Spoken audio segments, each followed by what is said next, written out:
ओम नमः शिवाय। प्रिय भक्तों, भगवान शिव शंभु भगवान महादेव आपके जीवन के सारे कष्ट दूर करके आपका जीवन सदैव मंगलमय रखें, इसी कामना के साथ में आज का वीडियो हम शुरू करते हैं।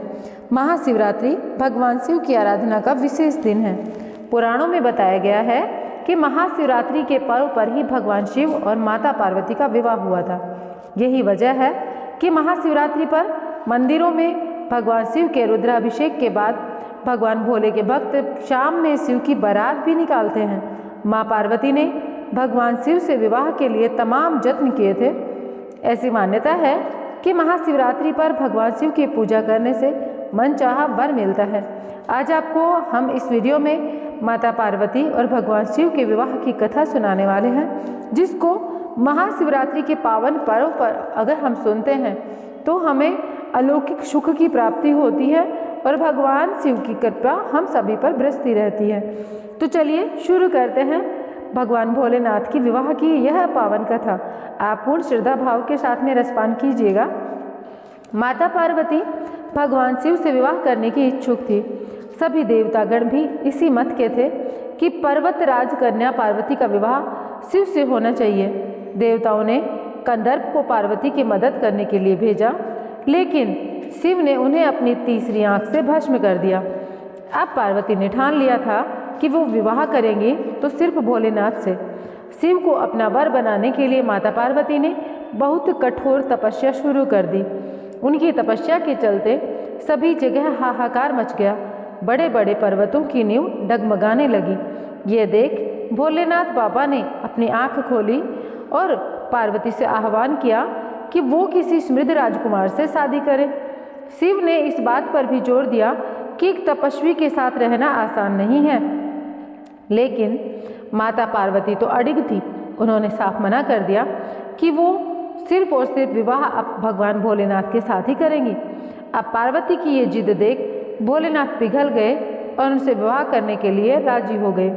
शिव को लगा कि पार्वती उन्हीं की तरह हठी है, इसलिए ये जोड़ी अच्छी बनेगी। अब शादी की तैयारी जोरों शोरों से शुरू हो गई, लेकिन समस्या थी कि भगवान शिव एक तपस्वी थे। उनके परिवार में कोई सदस्य नहीं था, लेकिन मान्यता के मुताबिक एक वर को अपने परिवार के साथ जाकर वधू का हाथ मांगना ही पड़ता है।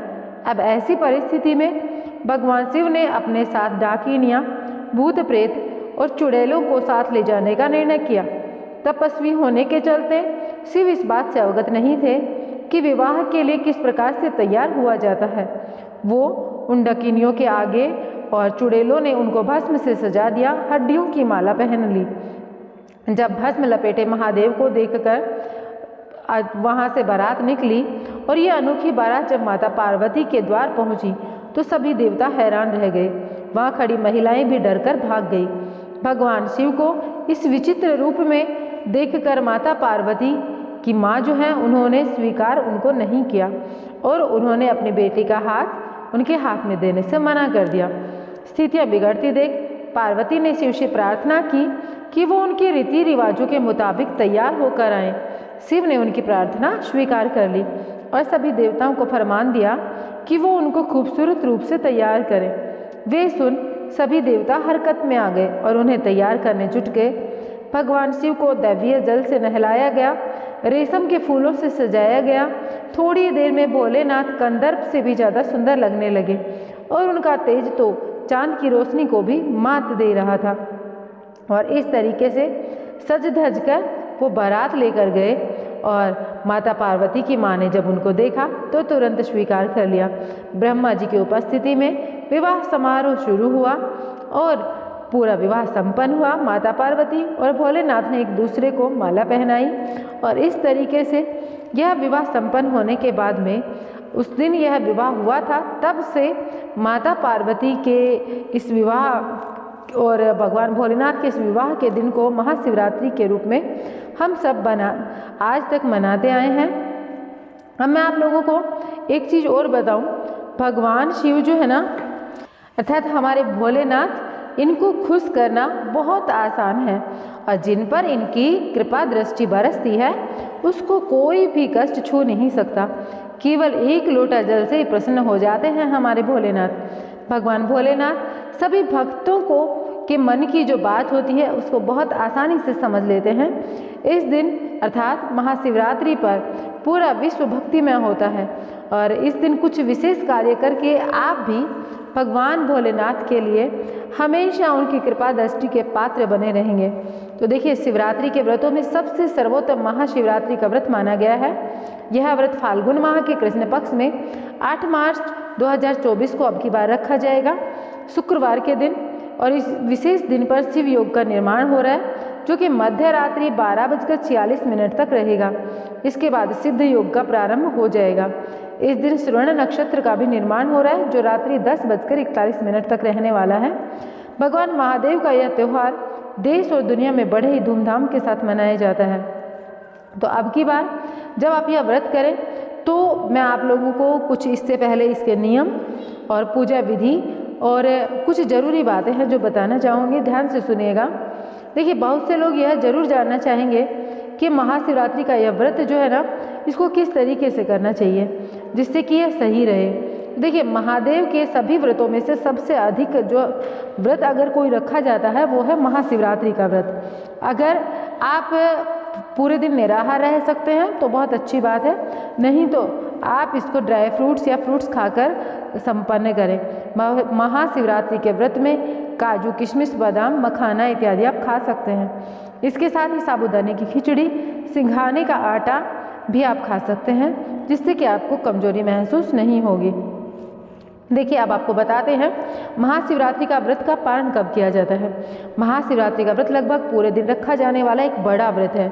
यह व्रत चतुर्दशी तिथि को शुरू होता है और अगले दिन सुबह इस व्रत का पारण होता है। इस व्रत में आपको खास तौर पर रात के चारों प्रहरों में भगवान शिव की पूजा एवं आराधना करनी चाहिए। जो भी शिव भक्त महाशिवरात्रि का व्रत रखने वाले सारे नियमों को मानते हैं, उनके लिए महाशिवरात्रि बहुत ज़्यादा पुण्य फलदायी साबित होती है। शिवरात्रि के दिन प्रातःकाल जल्दी उठकर स्नान आदि के बाद व्रत का संकल्प लें। महाशिवरात्रि व्रत पर ब्रह्मचर्य के नियमों का पालन करें। शिवरात्रि व्रत में नमक का सेवन नहीं किया जाता। यदि फिर भी कोई बीमार है या गर्भवती महिला है या बुजुर्ग है तो व्रत में फलाहारी नमक का प्रयोग आप कर सकते हैं, अर्थात सेंधे नमक का प्रयोग आप कर सकते हैं। अपने घर में शिवलिंग या फिर अपने पास पड़ोस में अगर मंदिर है तो वहाँ जाकर शिवलिंग पर पुष्प, बेलपत्र और जलाभिषेक करें। भगवान शिव की प्रतिमा पर चंदन का तिलक लगाएं। महाशिवरात्रि दूध, पानी और फलों का सेवन कर सकते हैं आप इस दिन आपको सभी तामसिक भोजन से दूर रहना चाहिए। अगर आप व्रत नहीं भी करते हैं तो भी तामसिक भोजन ना करें। भगवान शिव के नामों का जाप करें। ओम नमः शिवाय पूरे दिन अपने होठों पर यह नाम अवश्य रटें। इस पवित्र दिन व्रतियों को भगवान शंकर की महिमा जरूर सुननी चाहिए और कथा वाचन करना चाहिए। कथा वाचन, भगवान शिव की कथाएं आपको शिव महापुराण में मिल जाती हैं और वैसे भी बहुत सारी भगवान शिव की कथाएं प्रचलित हैं, उनका कथा वाचन करें। सद्गुणों का अभ्यास करें। शिव जी को खट्टे फलों का भोग नहीं लगता है, इसलिए खट्टे फलों का भोग ना लगाएं। सफ़ेद मिष्ठान का ही प्रयोग करें। महाशिवरात्रि व्रत के नियम के बारे में जानने के बाद में व्रत विधि पर भी मैं आप लोगों से कुछ जानकारी साझा करना चाहूँगी। इस दिन आप जल्दी उठकर स्नान कर लें। अपने माथे पर भस्म का त्रिकुंड बनाकर और गले में रुद्राक्ष की माला धारण करें। इसके बाद समीप स्थित किसी शिव मंदिर में जाकर शिवलिंग की पूजा करें और जैसे कि ऊपर बताया मैंने थोड़ी देर पहले, उस तरीके से आप पूजा कर सकते हैं।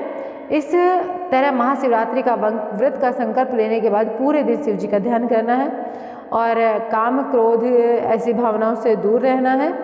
अब मैं आप लोगों को कहना चाहूँगी, विदा आप लोगों से लेना चाहूँगी और आप लोगों से कहना चाहूँगी, अगर आप लोगों ने अभी तक वीडियो को सब्सक्राइब नहीं किया है, वीडियो को लाइक नहीं किया है, चैनल को सब्सक्राइब नहीं किया है तो कर दें और कमेंट बॉक्स में लिखें ओम नमः शिवाय। भगवान शिव शंभु आपका जीवन सदैव सुखमय रखे, आपके जीवन में कभी कोई कष्ट न हो, आपका जीवन सदैव भगवान शिव की कृपा दृष्टि के साथ में महकता रहे, यही कामना करूँगी और आप लोगों से कहूँगी ओम नमः शिवाय। जय जय भोलेनाथ।